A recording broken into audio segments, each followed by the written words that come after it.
10:30 वाजता आम्ही कासारा घाटाचे आधी हॉटेल लागतं तिथेशी जेवलो. मटर पनीर घेतलेला आणि बाकी डबं आणलेला आम्ही सगळे. लगेच सकाळ आम्ही एम-पीन होतो सकाळचे. तर लगेच सकाळचे इथेशी बसवाला बोलतो थोडी थांबवायलाच लागेल चहा पाणी पियाला, नाही तर जमणार ना अजिबात. त्यांनी चहा पाणी पिला, आम्ही तोंडबिन ठेवला. लगे 1 तासानंतर आम्हाला ओंकारेश्वरचे या टर्नवर सोडला, म्हणजे हायवेचे इथेशी. तिथून 86 किलोमीटर होता ओंकारेश्वर जायला. उतारले लगे आम्ही इथेशी इकोवाला बघला. तर इकोवाला बोललं आम्ही डायरेक्ट न जेत ओंकारेश्वरला, तिथेशी आम्ही धामणो स्टेशनला तुम्हाला सोडू बोलतं.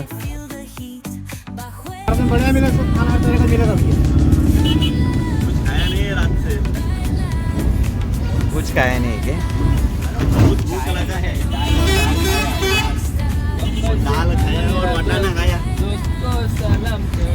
ते इकोवाल्याने आम्हाला इथेशी धामणो स्टेशनला सोडला. इथून बस रिक्षा अजून ते इको अजून भेटताना मग सस्त्याने भेटतान तसे काही यांना त्यांच्याशी बोलायला लागतं आपल्याला.